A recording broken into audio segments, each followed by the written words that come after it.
Welcome to episode 56 of the Energy Balance Podcast, where we teach you how to live without constant hunger and cravings, fatigue, brain fog, poor sleep, and other low energy symptoms by maximizing your cellular energy. I'm Jay Feldman. I'm a health coach and independent health researcher, and joining me again today is my good friend Mike Fave. Mike and I have been studying health and nutrition together for a long time now, and Mike also draws on his experiences from working within the healthcare industry. Today's episode is part one of a series discussing tissue oxygenation, cellular swelling, pH balance, and other related topics. And in today's episode, we'll be talking about why increasing carbon dioxide production is key if we want to increase our metabolism. We'll also be discussing whether burning carbohydrates is the best way to raise carbon dioxide. We'll be talking about how carbon dioxide interacts with our cellular protein structure to create structured water. We'll be talking about how carbon dioxide reduces swelling and water retention, and carbon dioxide's role in circulation and preventing high blood pressure. If you're new to this podcast, then after listening through today's episode, I'd highly recommend you go back and listen through episodes 1 through 7, where we took some time to build a foundation as far as the bioenergetic view of health is concerned.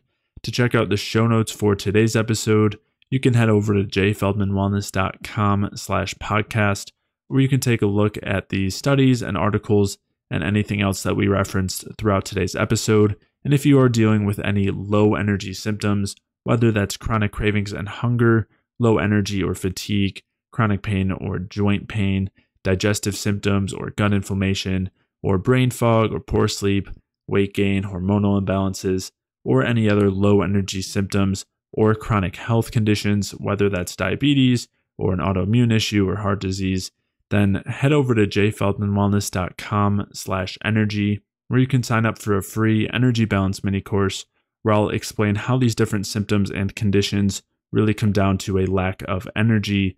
And I'll also walk you through the main things that you can do as far as diet and lifestyle are concerned to maximize your cellular energy so that you can resolve these symptoms and conditions. So to sign up for that free energy balance mini course, head over to jfeldmanwellness.com/energy. And with that, let's get started. So the common perspective when it comes to oxygenation and producing energy and just general health is that the more oxygen, the better, and that oxygen is that main determining factor there and the main kind of beneficial gas in the air that we need and in our bodies. And in contrast, carbon dioxide is considered to be, at best, often a waste product, and sometimes a lot worse. Sometimes it's considered to be harmful or problematic and interfering with oxygenation and things like that. And the reality is basically the opposite, where of course we need some amount of oxygen, but as we'll dig into, in order to use oxygen, we actually need to be producing a lot of carbon dioxide, and that's going to allow our tissues to get the oxygen that they need and to use the oxygen that they need, and it's going to allow us to actually pick up the oxygen that we need from the air. So in reality, more of our focus should be on carbon dioxide, and within the bioenergetic community, it is a relatively big focus as far as, it's normally something that's pointed out as far as something that is favored in carb metabolism as opposed to fat metabolism. And we'll dig into that a little bit, where carb metabolism increases carbon dioxide production. But yeah, there's a good reason for that focus. So we'll kind of dig into that and also talk about how it applies to all sorts of real world situations, some of which center around different aspects of edema and swelling in different areas, like pulmonary edema or edema in our blood vessels that can lead to high blood pressure and all sorts of other issues with permeability. And it also applies to some other things that we've discussed as far as the coronavirus, and also, another huge factor that's talked about is altitude and altitude sickness, and also just the benefits of altitude. All these things center around oxygen and carbon dioxide. So it's something that's worth digging into. But just as kind of a big picture relevance here, before we dig into the details of the physiological effects of carbon dioxide, is that it can be helpful to compare or phrase metabolism into kind of a carbon dioxide producing metabolism and then the non-carbon dioxide producing metabolism. And as I mentioned, carbohydrate oxidation versus fat oxidation is a big part of that, where when we're producing energy from carbs, we're producing 50% more carbon dioxide, which is important. But part of this goes beyond just carbs versus fats, because there's also the question of whether those carbs are being fully oxidized. So when there's something inhibiting the ability to produce energy from carbohydrates, we're going to be basically running on glycolysis, that first part of glucose oxidation. And not only is that not going to be producing carbon dioxide, but it's also not going to be producing very much energy, and instead leads to a buildup of lactate. So we've kind of got these two juxtaposing situations, one that leads to a lot of carbon dioxide production and ATP production, and that's basically the complete glucose oxidation. And then on the other hand, we have this inhibited glucose oxidation, which also tends to go along with fat oxidation as well sometimes. And that leads to a lot of lactate accumulation and much less carbon dioxide and less energy.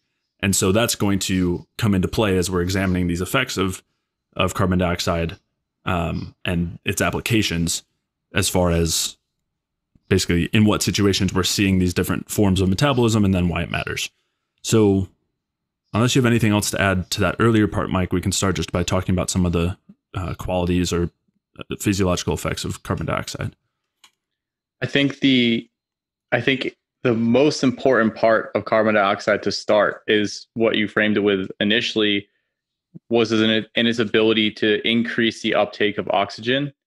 And so that's explained in basically two effects that are the same process. So these effects are the Haldane and the Bohr effect. And it's a relationship between concentrations of CO2 and oxygen at different points in the body. So, for example, the Haldane effect is in the high concentrations of oxygen at the lungs, the hemoglobin within red blood cells will unload CO2 and take up oxygen. And then in low oxygen, high CO2 concentrations at the cell, the red blood cells hemoglobin will unload oxygen and pick up the CO2. So basically, wherever there's a higher concentration of either gas, hemoglobin will basically start to pick that gas up. So at high oxygen concentrations, it takes up oxygen, and at high CO2 concentrations, it takes up CO2. And just to zoom out real quick, like we'll get back into the details, but also just this is the main way that we respire. This is basically the process that we actually take up oxygen and offload CO2. Like this is every time you breathe, this is why you're breathing. Right. Yeah, exactly. And this is like kind of the mediator that allows you to actually pick up the oxygen from the air and drop off carbon dioxide. Yeah. And so even taking even a further step back, is the reason why we need that oxygen is because for all of our energy producing abilities at the cell, at least the main energy producing capabilities, not the backup systems, which are not long-term solutions, but for the primary energy producing capabilities of the cell, oxygen is needed as a final electron acceptor. Oxygen basically pulls the energy storing molecules, which is like your NADH and your FADH. It pulls the electrons off those through the electron transport chain, basically on oxygen to make H2O, CO2, and ATP as they go through the electron transport chain. So I think it's just CO. I think it's just H2O and ATP there. I don't think you're producing any CO2. Well, when they create the proton gradient, it's creating ATP. That was my yeah. I was just saying no CO2. There's no CO2 production at the electron transport. Oh, okay. Yeah. Oh, yeah. You're right. It's earlier in the Krebs cycle. Yeah. So that's at the end of the process. At the end of cell respiration, you get those components. You get CO2, ATP, and water, and you use oxygen and also glucose. So basically, that's the process. It's like it's kind of a controlled combustion process in a way. But essentially, you need oxygen for that process to occur, and the components of your red blood cell, the hemoglobin, facilitate the distribution between the cells in the lungs of CO2 and oxygen. And your lungs are an organ that was literally created just to enable oxygen and CO2 to move back and forth from your body to the environment. So this entire system is set up just to get oxygen to the cell and to basically eliminate and an excess amount of CO2. But that doesn't mean that CO2 is a waste product. I think that's important. Just because the body's eliminating CO2 and it needs oxygen for its electron acceptor doesn't automatically mean that CO2 becomes a waste product. CO2 has a whole bunch of beneficial effects, even though the body is expelling it to some degree. And so it also, in expelling CO2, it's important to realize that it does it only to some degree. There's a limit that the body maintains CO2, or a concentration that the body maintains for CO2 in the bloodstream, in the body, pretty much at all times. And what we're going to talk about in a few minutes is anytime you start to play around with the concentration of either CO2 or oxygen, you can start to get serious issues, because your cells depend on oxygen as the final electron acceptor, and then depend on CO2 to be able to basically unload that oxygen from hemoglobin. So everything is working in a very beautiful balance together. And your red blood cells and your lungs were systems adapted or specifically designed over the course of the evolutionary process, whatever you believe designed it, whether it was divine intervention or evolution. Essentially, those components were designed to deliver oxygen to the cell. This whole system is designed to deliver oxygen to the cell. Is that important as far as this, for the cell's production of energy? So it's just interesting when you frame it that way. It's like the cell basically evolves or was created in whatever way you want to think about it to have oxygen as the final electron acceptor. And then these processes, these semi-complex processes, developed all around that, all around delivering oxygen to the cell. Yeah. And so to put it simply, as far as the Bohr and Haldane effect and that oxygenation situation, is that basically the red blood cells are picking up, or the hemoglobin specifically is picking up the oxygen at the lungs from the air we breathe in and exchanging it for carbon dioxide. And so if you don't have enough carbon dioxide, you can't pick up the oxygen from the lungs. So that's kind of part one. And then at the cell, the hemoglobin is attached to the oxygen at that point. It's carrying it from the lungs to the cells. And it needs to exchange that oxygen again with carbon dioxide. So if the cell is not producing enough carbon dioxide, then it cannot receive the oxygen from hemoglobin. So again, it's like at this other point, the other part of the kind of cycle is that you need to have enough carbon dioxide there, otherwise the cells can't take up the oxygen. Yeah, so you basically will get hypoxia at the cell in low CO2 concentrations. Mm-hmm. If you have very low CO2 concentrations at the cell's environment, because when that occurs, then the CO2 won't unload oxygen. And so it's not necessarily that there's just a threshold and then you're hypoxic. It's more like there's a curve or a gradient where at certain concentrations of CO2 at the cell, certain amounts of oxygen are able to be released from hemoglobin. Yeah, and even very small changes in that curve make a pretty big difference. It changes a lot in concentration of carbon dioxide, for example. It doesn't take much. Yeah, and that's why it's important to look at the differences in CO2 production with fat oxidation versus glucose oxidation. Mm-hmm. Yeah, and that's and along those lines too. That's not even that small. It's a 50% difference, which is a lot. It's like you produce an extra 50% with carb oxidation compared to fat. So it's definitely a big difference there, and it makes sense. Again, putting this into context a little bit, when you're using the carb oxidation, it tends to run at a faster rate, and part of the reason for that is because of the increased carbon dioxide. It allows for enough oxygen delivery to run at a higher rate. And there's some other mechanisms there too that have to do with the NAD and NADH ratio, where basically carb oxidation keeps a higher NAD to NADH ratio, which also allows it to run faster. And again, all of these things are really cohesive. You'll have more electron acceptors to be able to accept the electrons off glucose versus the electrons off fats. So a lot of people, I see this argument a lot, is with fats, it's you get X number of ATP from fat. Per gram, yeah. Per gram, yeah. But it's okay, but what rate are you getting that ATP? And do you have enough electron acceptors to be able to produce that ATP? And so when you look at that's where the nuances come in, and you start looking at the difference with carb and fat oxidation. Whereas carb oxidation, you're producing more So I guess you want to look at it over a course of time, right? So per unit time, it's like with carb oxidation, you're producing more CO2, so you're able to unload more oxygen, and then you also have a higher NAD plus to NADH ratio, which means you have more acceptors available to accept electrons and run them through the electron transport chain.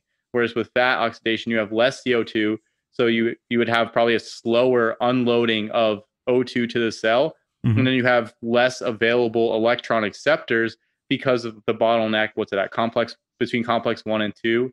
And so essentially you don't have enough NAD plus to accept the electrons appropriately for powering beta oxidation or fat oxidation. Exactly. So that's why having carb oxidation, and that doesn't mean that you're not going to have any fat oxidation, right? There's always going to be fat oxidation. It's kind of a matter of amounts, and like we've talked about it before, where there's nuance to that as well. It's like at rest, your muscles are just fine using fat oxidation, and you prioritize your glucose oxidation or your sugar oxidation or carbohydrate oxidation, whatever you want to call it, for organs and brain tissue and the liver and whatever else. So and that's kind of a nice balance, because your muscle tissue is like very large amount of tissue, very large amount of living tissue, and it'd be easier to shunt fats to that tissue. Kind of makes sense, right? Especially because it doesn't have primary functions at rest. So there's that nuance there, but overall the goal would be to shift towards carbs oxidation because of those components, despite number of ATP per molecule, what have you. And basically it comes down, and this is why we're talking about CO2 here, is a lot of it comes down to CO2. In other episode, we have talked about electron acceptors before, so I guess we can link to those. But in this episode, another reason why carb oxidation is important is because of CO2. And one of the main and most important reasons is what you see with CO2's effect at increasing the cell's ability, or increasing hemoglobin's unloading of oxygen to the cell. So it's like this kind of beautiful feed forward relationship, where the more carbohydrate you burn and the more CO2 you produce, the more oxygen you're able to unload at the cell. And basically the process starts speeding up, and that is literally directly speeding up your metabolism. Like if you want to talk about raising metabolism, that is how you do it. Yeah, exactly. There's a few bottlenecks there, and basically carb metabolism alleviates all those. Complete carb metabolism, assuming you're doing it well, you've got the nutrients, there's nothing blocking it. And then relative to fat metabolism, and it's so funny to hear that comparison of the ATP energy production between the two, like per gram. And I think a good way to think of it is, yes, like if you had 10 grams of each carbs and fats, and each were allowed to run through energy production completely, you would end up with more ATP with fat. But if you had an unlimited supply of each and you had 2 minutes of time, you'd be producing way more energy from the carbs than from the fat. And basically, there's so many mechanisms in place here where basically because carb metabolism increases your metabolism, you can then eat more carbs relative to fat and end up with more ATP production in the same amount of time. And as you're saying, time is a huge factor there. And that doesn't just mean that if you eat, that if you're running on fat oxidation, that eventually you get to the same place, because everything is restricted by time. When we're talking about metabolism or how many quote unquote calories you can eat in a day, I mean, day is the restrictor there, so for, if you're running on mostly carb metabolism, you could eat, let's say, an extra 1,000 calories per day or whatever it is. That's just a representation of faster metabolism and more energy, which is really going to be it's really the major determinant, major factor when it comes to health. So, well, per unit time, you'd be producing more ATP. And this becomes more important in our conversation later down the line, where you want more ATP because of the functions of ATP, and those functions synergize with CO2. And I'm just plugging that in here because we're going to get to that in a second. Yeah, it's hugely important. And just to add on to what you were saying earlier with the fat metabolism in muscles, basically there is a place for fat metabolism, as you were saying, and it's just a situation where there's not as much energy needed at the time. And there's nothing wrong with that for muscles to use fat at rest. The problem, if you don't have effective glucose oxidation as an option is that then both the areas that need higher amounts of energy at any time, like your brain, are going to be struggling, and then and cause all these stress pathways that are going to be produced as a result of not being able to produce very much energy efficiently. But then also, if your muscles do have to start to be used in a higher degree capacity, then capacity, then you're going to need carbs to rely on. And again, that's going to drive stress further and much quicker than if you already were running on carbs or had the carbs available and had the efficient glucose oxidation available as an option. Yeah. So it's just like it's an intelligent prioritization. That's kind of how I saw it, Mm-hmm. where your body prioritizes its primary functions for glucose oxidation, which is like nervous tissue function and then organ function and things like that. And then for other things like like your muscles, when they don't need to be used, they will run on fats. And then when they need to be used for certain types of activities like sprinting or lifting something heavy, it shifts over to carbs. And you can see like the shunting of basically the carbs in that capacity. And I think it's also kind of interesting too, because the muscles store their own source of carbs that won't necessarily, like, they have like a little reserve. So if you have to do that activity, they'll rely on their glycogen. But after a certain point, you get it, and this is where you start getting stressful, is when the muscles start to like burn through their glycogen and produce a lot of lactate, then the muscles will start to basically take from the liver's energy supply.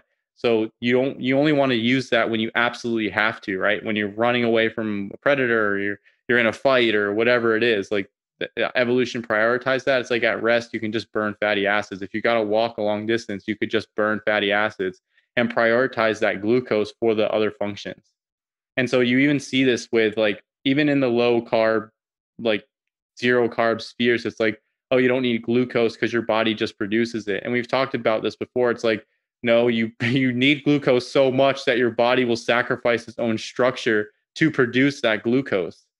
And then it will prioritize fatty acid burning for every other tissue except for the nervous system, or largely every other tissue except for the nervous system, just to preserve an adequate glucose supply for the nervous tissue. So it's like glucose or carbohydrate is that important, and then it prioritizes everything else from there. So having ample carbohydrate is actually a good thing.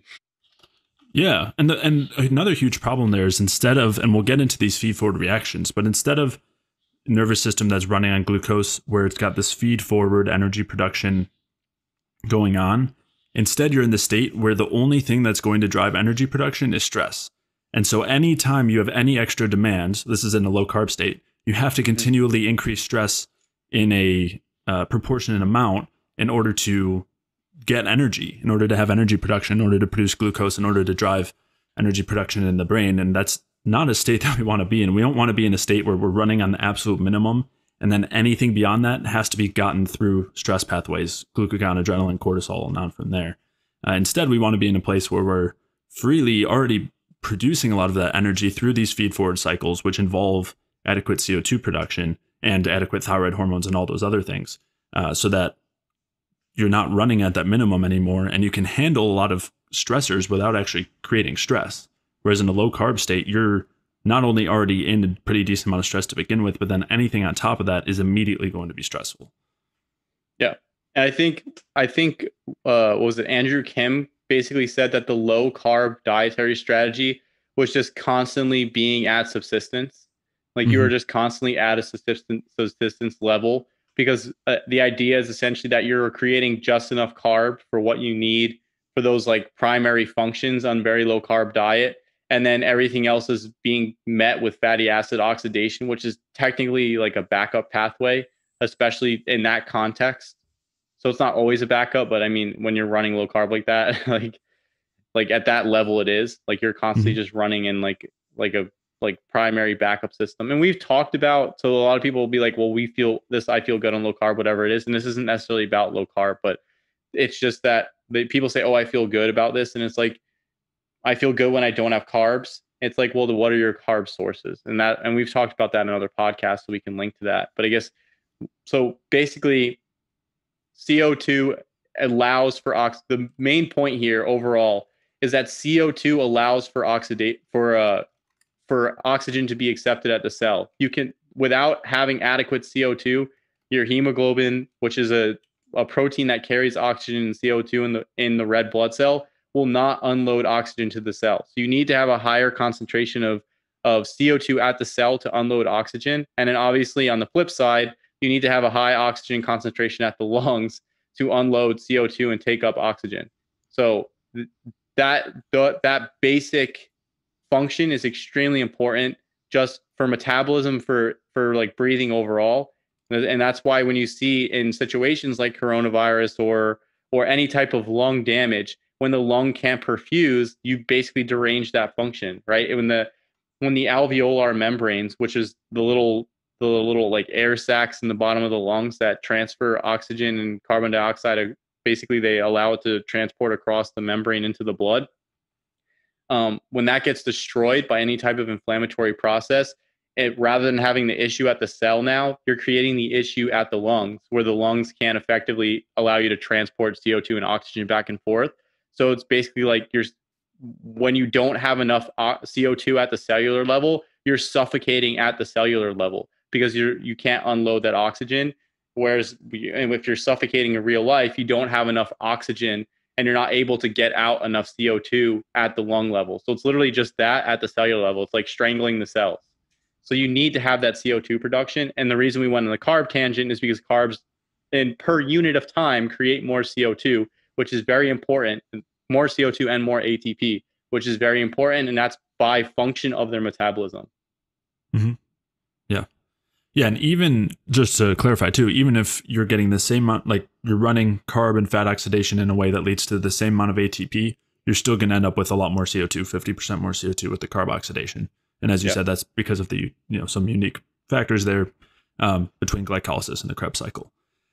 So that's a really nice, I like the strangling metaphor because it ties in nicely with the next mechanism as far as carbon dioxide's oxygenating effect, which is vasodilation. So basically our main vasodilator, which is basically something that expands and relaxes the blood vessels, is carbon dioxide. So the main determinant of circulation in this way is going to be carbon dioxide production. And again, this makes sense because a cell and a tissue that's respiring a lot, that's producing a lot of energy and is very metabolically active, needs more blood flow to transport oxygen and other nutrients and on from there. And so carbon dioxide acts as that signal where when you're producing a lot of energy through efficient metabolism in whatever tissue it is, it's going to increase the production of carbon dioxide. And then when that leaves the cell, it interacts with the blood vessel in a way that creates vasodilation. It basically relaxes it. And this is probably likely due to increasing structural effect, similar to what carbon dioxide does in our own cells. But that's semi beside the point. But the point here is that a lack of CO2 not only will suffocate the cell by preventing it to uptake or from uptaking oxygen, it'll also prevent blood flow in that area by causing vasoconstriction unless there's enough stress and enough of a demand to activate some of those backup pathways that will also cause vasodilation, like nitric oxide. There's a lot of reasons why we don't want to be going down that route, and we'll leave that for another time. But you can even say, just to provide like the contrast, is say you don't have enough CO2. But before I even get there, it's kind of beautiful that with increased metabolism, you have increased CO2 production, and the increased CO2 production allows for increased oxygen unloading, but then it also allows for more red blood cells to reach the area by causing vasodilation. So the whole system, like it's working all together. It has a synergistic effect. So you want higher CO2. You want to be able to fully oxidize your glucose into ATP, into CO2, and have oxygen as that final electron acceptor. And then the backup pathways kind of shut down that system.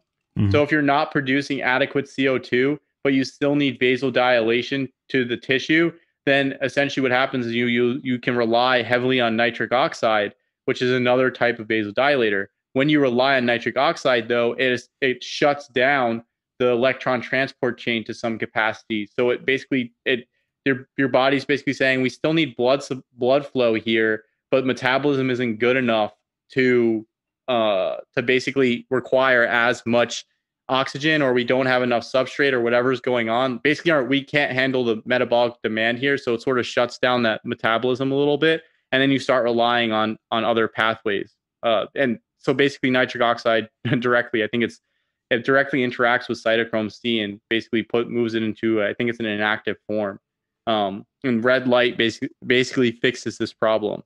So that red light is one of the main things. I think methylene blue is another, but that's besides the point. But basically, you just have two general ideas. It's like, I have enough metabolism, I have enough CO2 generation. Give me more oxygen, give me more blood flow, give me more nutrient supply. Versus, I don't have enough CO2 production, and my metabolism is like, I don't have the amount of metabolism I need, but I still am going to need some degree of blood flow. So just, give me some blood flow and give me some nutrients so I can just like make it, but I'm not optimizing that function. And that's what winds up happening when you run into that backup pathway. So just overall, it's like a very beautiful system. How, it's like, I need more stuff, so I'm producing this mediator, which is CO2. Oh, and that mediator also happens to bring me more stuff. Yeah, it's perfect. And there's kind of this stepwise reaction too. So when you're like, if you're not in that optimal carb metabolism state and you're in fat metabolism, and maybe your demands are low, as you're saying, there's less of a need for oxygen, there's less of a need for blood flow. So you're gonna, the tissue will kind of hang out in that space. And if it's a muscle at rest, for example, I know we keep going back to that, but it's just an easy example. That's not a problem. Totally fine. As soon as there's an extra demand, though, then that's when those backup pathways really kick in. And you need to drive and force that vasodilation and force the energy production through stress hormones. And it's great that those things are there. If we did not have those adaptive stress pathways, we would be in a lot of trouble. Basically, anytime we didn't, we were in an immediate need of something, but it comes at a cost long term. And that's really the problem with relying on those pathways. All of the stress hormones involved act as signals that depress our metabolism over time. They slow down our thyroid activity, decrease the reproductive hormones, and on from there, basically in various steps to decrease our metabolism. It's basically like borrowing from the future. It's putting yourself in debt. And it's a really beautiful system in that way. And another factor that goes on when we're in that stress state where we don't have enough energy available, but we have high demands, and it even happens to an extent when there are lower demands too, but not to as great of an extent, is the production of reactive oxygen species. So instead of having that very kind of clean fuel use and that very clean kind of burn of carbohydrates, you have the more dirty burn of fat, where you have all these pollutants that kind of end up coming off along the way because it's so much less efficient. And those pollutants are basically the reactive oxygen species, reactive nitrogen species. Were you going to say something? Yeah. Well, I was going to say, do you want to burn natural gas, or do you want to burn coal inside your house? Right? Exactly. Yeah. Yeah. So like burning carbs would be burning natural gas, especially when you're burning carbs appropriately, right? You're not moving it towards like a lactic acid fermentation state. You're moving it more towards the aerobic respiration.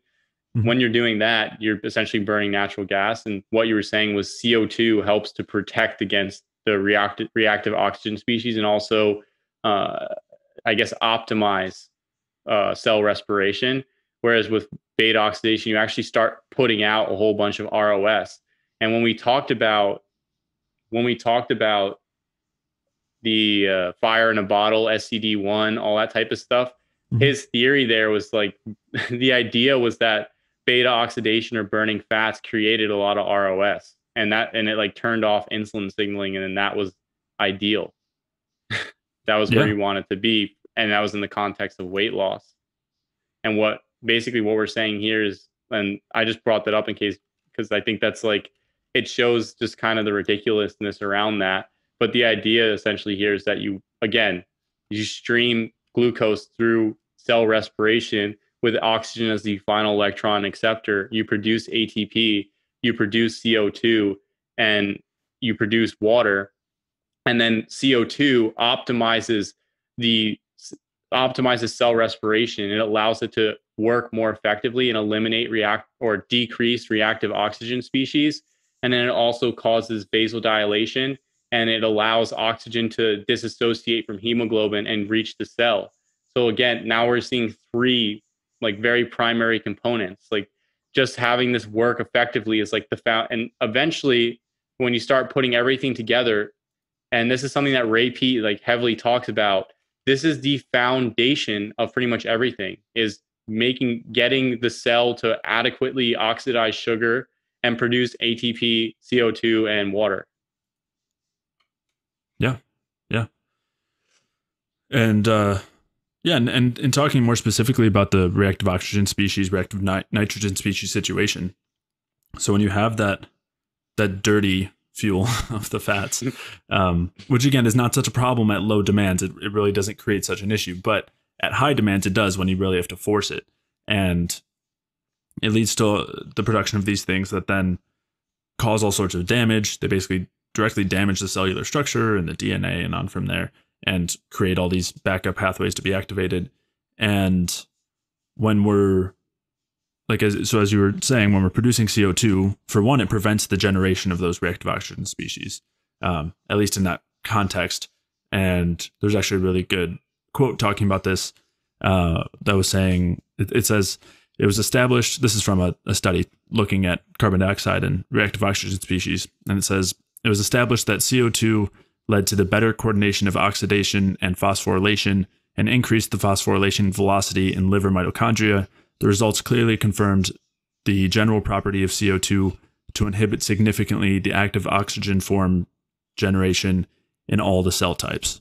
So they're just talking about it basically increasing the capacity for metabolism and the speed of metabolism, and also preventing the generation of reactive oxygen species.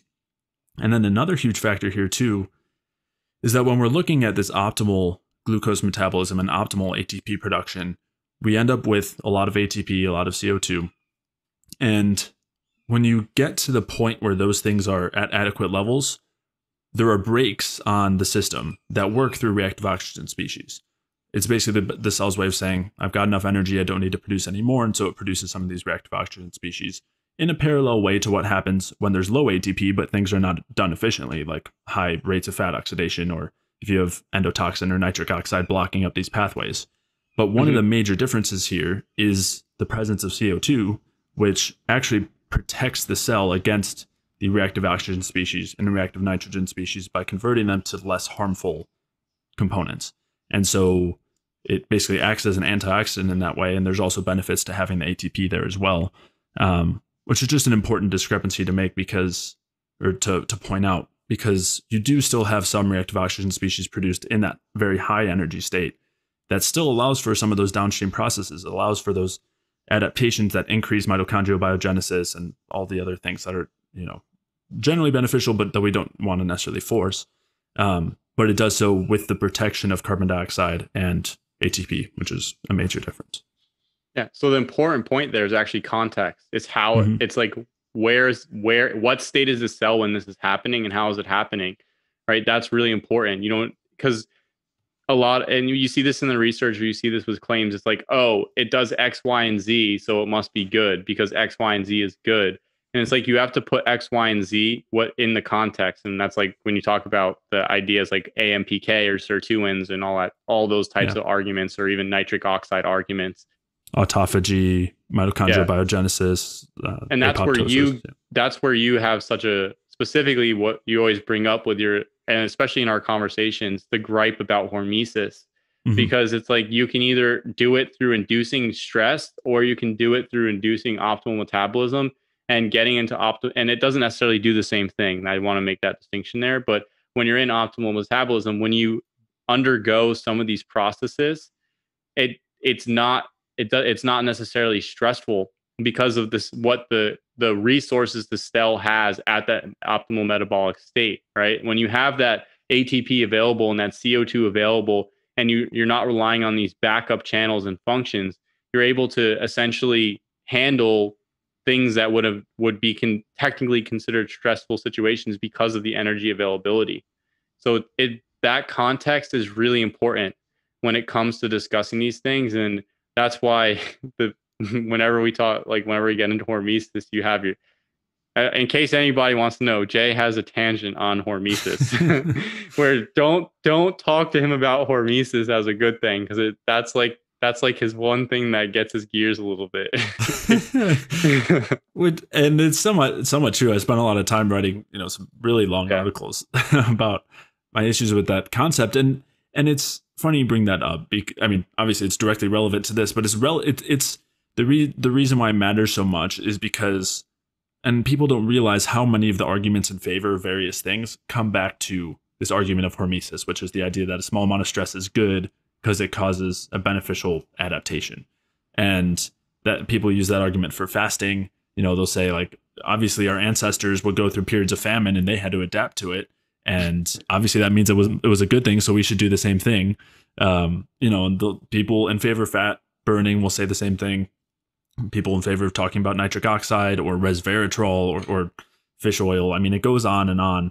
Even endotoxin, people will say is beneficial. And I see it as kind of the crux between the two different views of metabolism, really, where one is that you want low metabolism, high reactive oxygen species, and all of those adaptations that come from hormesis. And then the opposite of, I would say, basically the bioenergetic view, where you want the opposite of all that.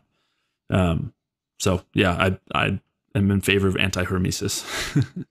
Yeah, it's just like the ideas behind, especially some of those, like, oh, our ancestors did this, so this is how, like, and we developed these backup pathways to deal with it, so it must be good. Like, I think that whole framing is just off. And it's like the idea behind it, like the overarching concept behind it is like, oh, this is what happened in the past, so it must have been good. Like, that doesn't mean it's optimal.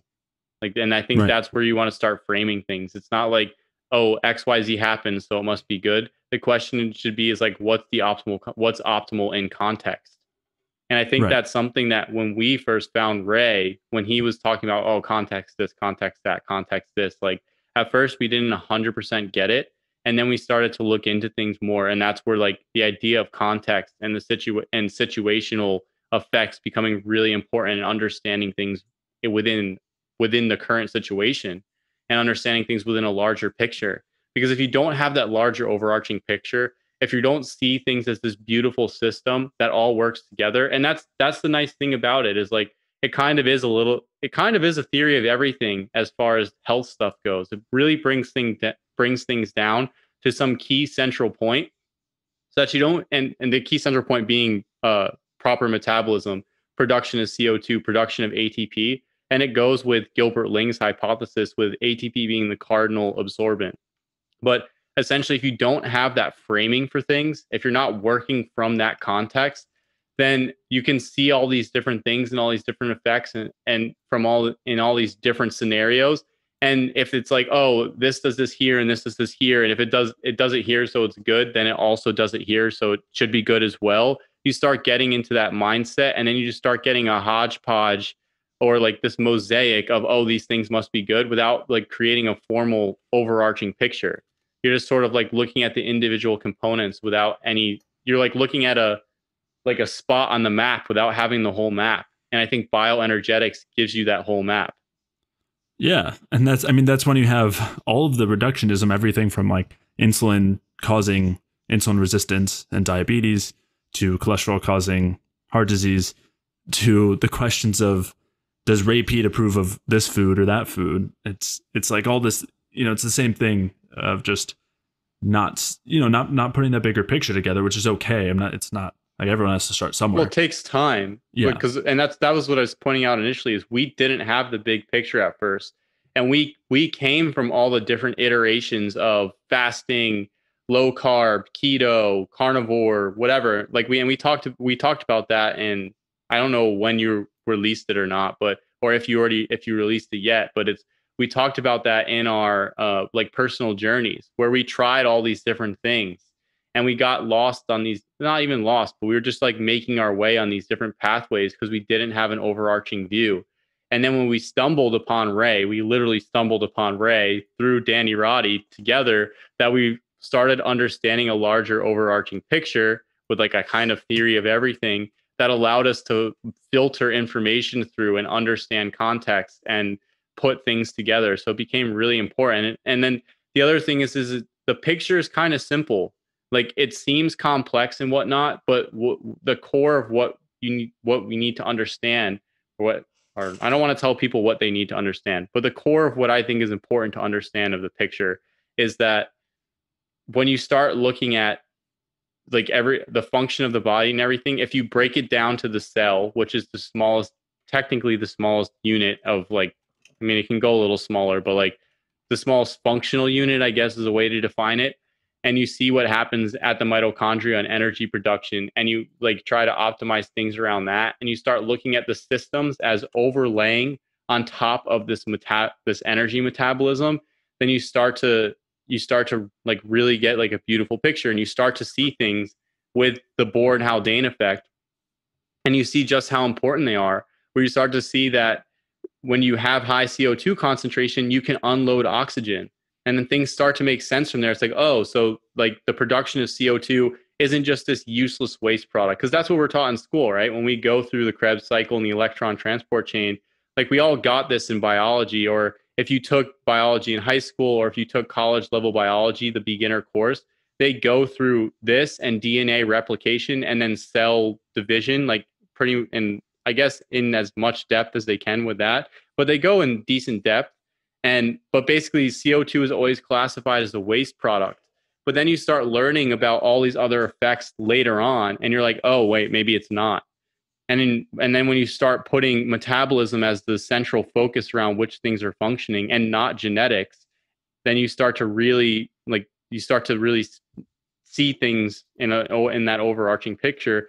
And you start to be able to say, oh, it looks like the lungs and hemoglobin and red blood cells function around energy metabolism at the cell. It's like these structures in the body, these organs were organized around delivering oxygen, the final electron acceptor, in the electron transport chain to its position.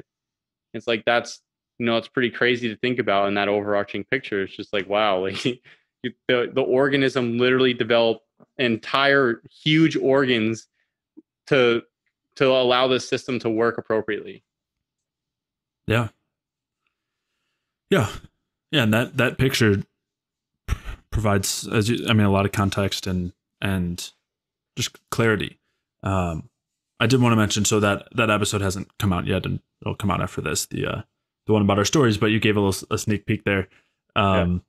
But you had also talked about Gilbert Ling's theory and cardinal adsorbance, which is another thing that's worth talking about when it comes to CO2. So ATP is known as the primary cardinal adsorbent. And what this basically means, for people who aren't familiar with this idea, is that the cell structure is made up of proteins.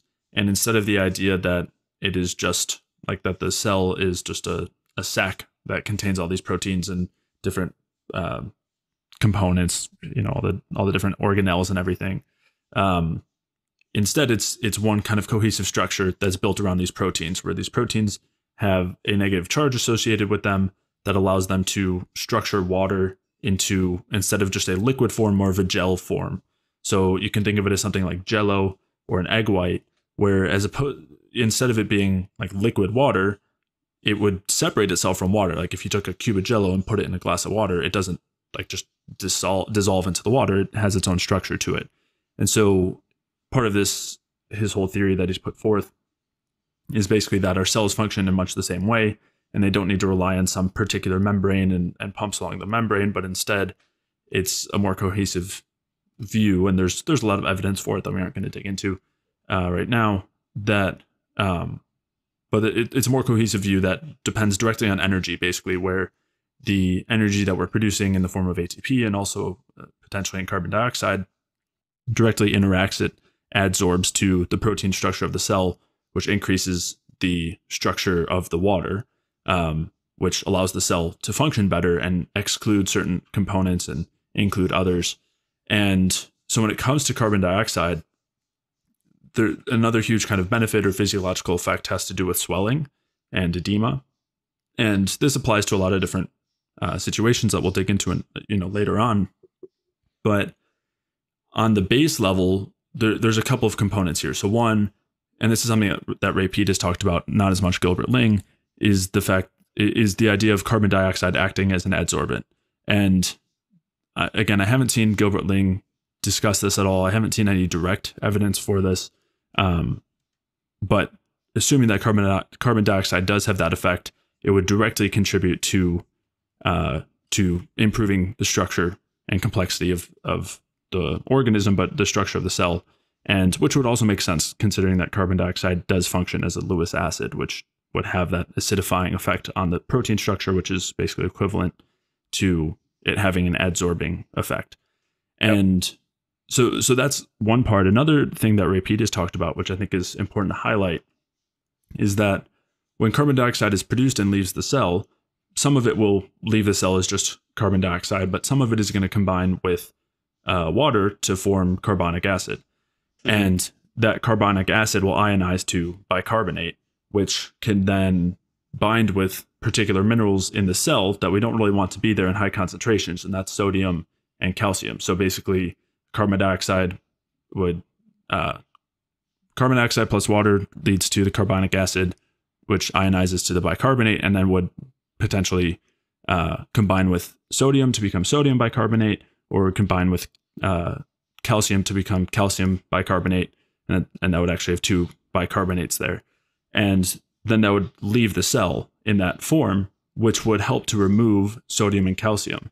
And the reason why this comes into play is because sodium and calcium, so for one, sodium kind of takes water with it. So this actually helps to remove free or bulk water from the cell.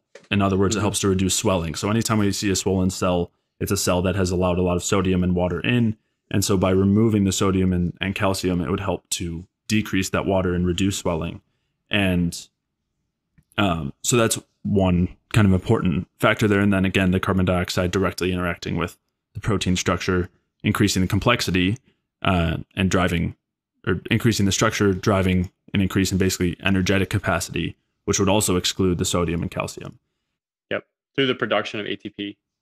The production of ATP, but also assuming that the carbon dioxide has an adsorbing effect too, then just the carbon dioxide itself could also be responsible. Okay, in that context, yeah. Yeah, but definitely the oxygenation and vasodilation, all of those things would help too with producing ATP. So, and to pull away the excess water that this bulk water that the cell doesn't need when it excludes the calcium and the sodium and moves them extracellularly as opposed to intracellularly. Mm-hmm. Yeah, and so while there might not be, I mean, it makes sense biochemically that those things would happen, and while there wasn't research that I've seen that was directly showing those effects of it pulling out the sodium and calcium, we do see it in certain contexts where we know that in context of low CO2, such as hyperventilation and altitude sickness and like pulmonary edema, and basically any situation that involves a lot of edema and swelling, we see low carbon dioxide.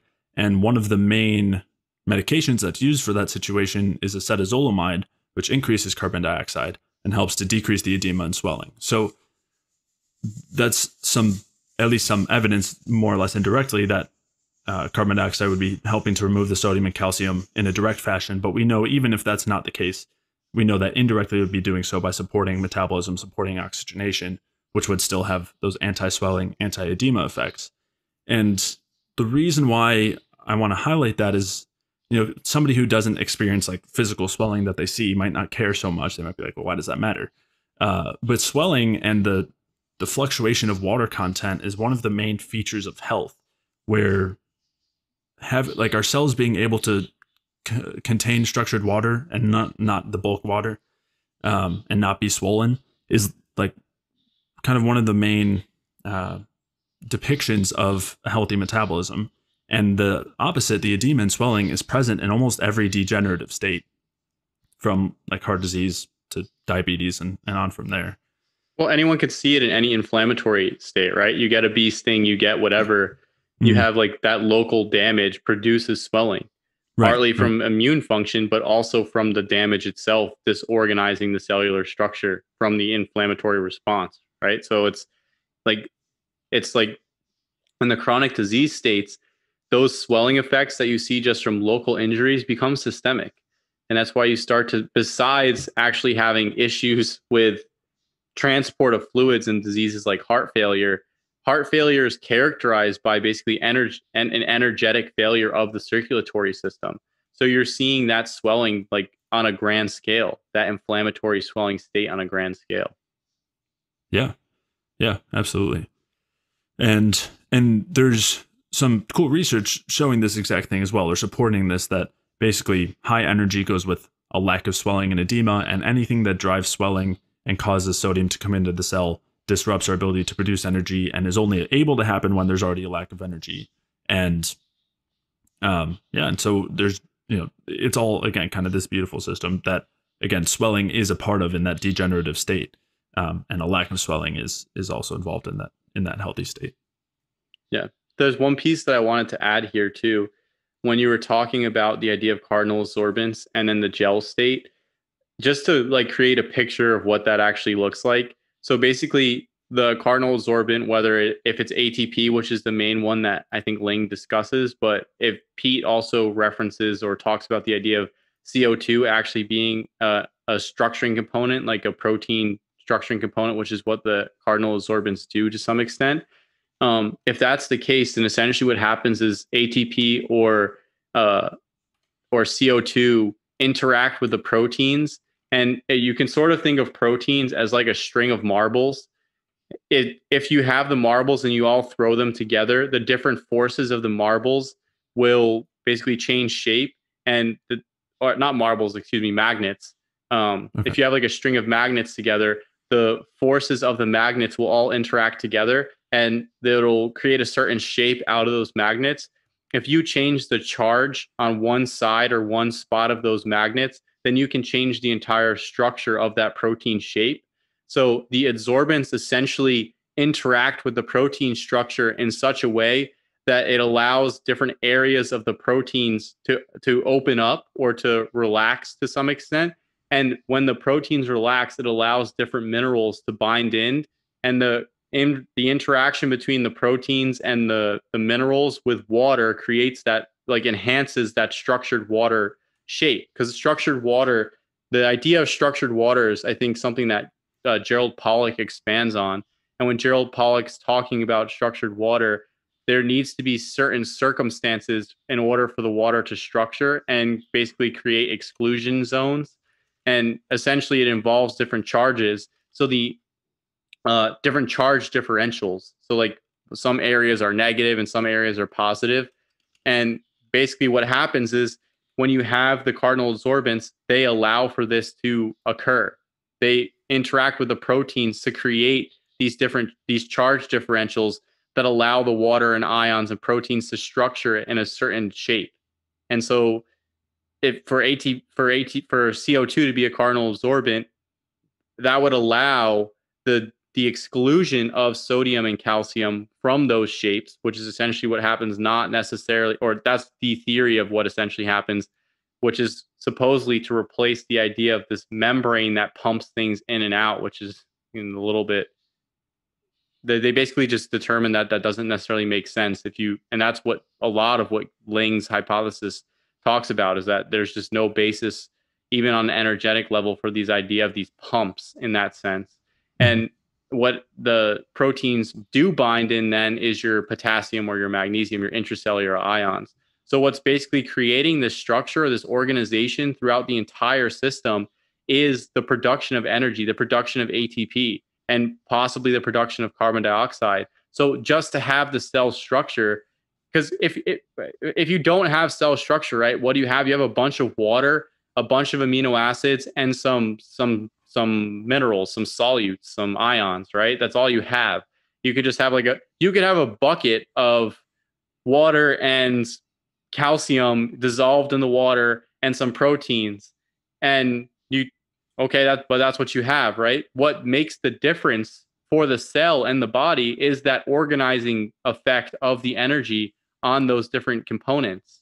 And I mean, you can make extensions from that as like what is life type of stuff, but essentially the energy, at least from my understanding of like Pollack, Pete, and Ling, is the energy is organizing all these different components together in a certain way that allows for the creation of cellular structure. But it's all dependent upon that energy. And so that's why like everything comes down to the bioenergetics.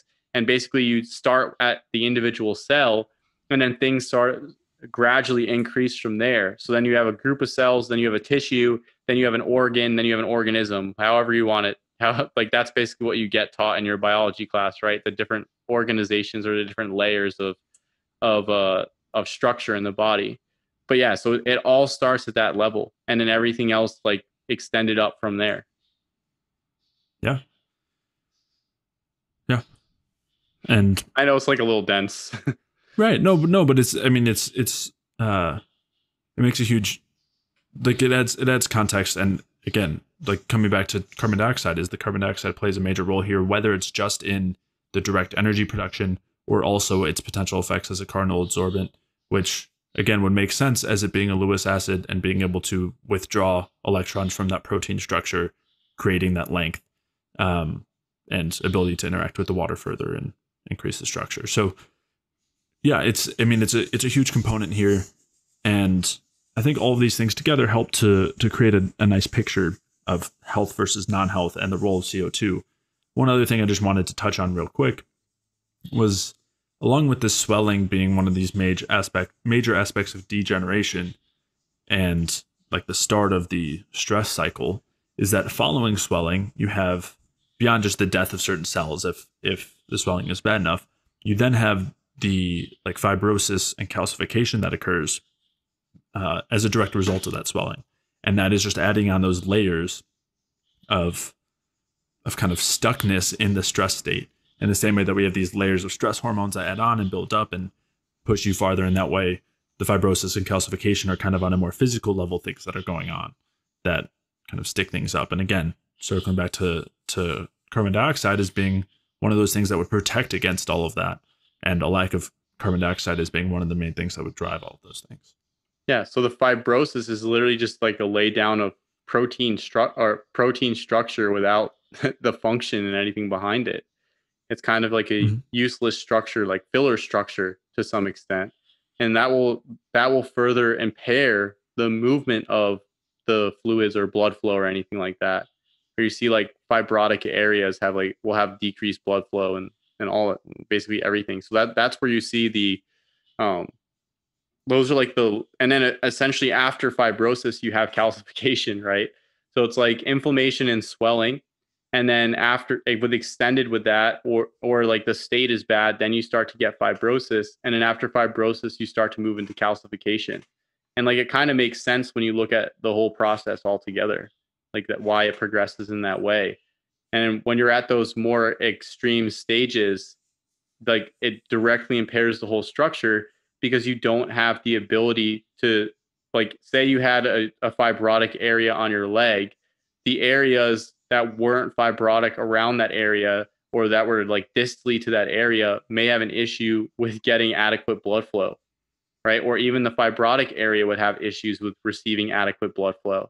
And then if you don't have adequate blood flow, then how are you going to deliver your oxygen and your glucose to the cell? And how is CO2 going to cause vasodilation if you have a decreased blood supply, or the blood supply is constricted in the fibrotic areas? Yeah. So it's like that fibrosis and calcification are kind of like the end stages of those inflammatory processes. Yeah. Yeah. And it all starts with the edema. It's like those are kind of more permanent, and none of it's necessarily permanent, but more toward permanent or deeper layers of kind of like forced contraction and inability to relax. And edema is the start of that. Swelling and edema is that first point of not being able to relax. And when it comes to like blood vessels, that's causing vasoconstriction. And then when you add layers of fibrosis and then the calcification, it's like a semi-permanent constricted state. Yeah. All right. I hope you enjoyed that episode. Stay tuned for part 2 of this series, where we'll be diving into lactate, pH balance, and some real-world applications as far as these concepts are concerned. And these real-world applications include altitude sickness, hyperventilation, and COVID-19, as well as other respiratory illnesses. If you did enjoy today's episode, please leave a like or comment if you're watching on YouTube. And if you're listening elsewhere, please leave a review or a 5-star rating on iTunes. All of those things really do a lot to help support the podcast and are very much appreciated. To check out the show notes for today's episode, head over to jfeldmanwellness.com/podcast, where you can take a look at the studies and articles and anything else that we discussed throughout today's episode. And if you're dealing with any low energy symptoms, whether they are related to the topics that we discussed today, whether that's high blood pressure or edema or other cardiovascular issues, or if it's any other low energy symptoms like chronic cravings and hunger, low energy or fatigue, digestive symptoms like gut inflammation or bloating, or brain fog, or if you're dealing with poor sleep or insomnia or weight gain or hormonal imbalances, or any other low energy symptoms or chronic health conditions, then head over to jfeldmanwellness.com/energy, where you can sign up for a free energy balance mini course, where I'll walk you through the main things that you can do from a diet and lifestyle perspective to maximize your cellular energy and resolve these symptoms and other conditions. So to sign up for that free energy balance mini course, head over to jfeldmanwellness.com/energy. And with that, I'll see you in the next episode.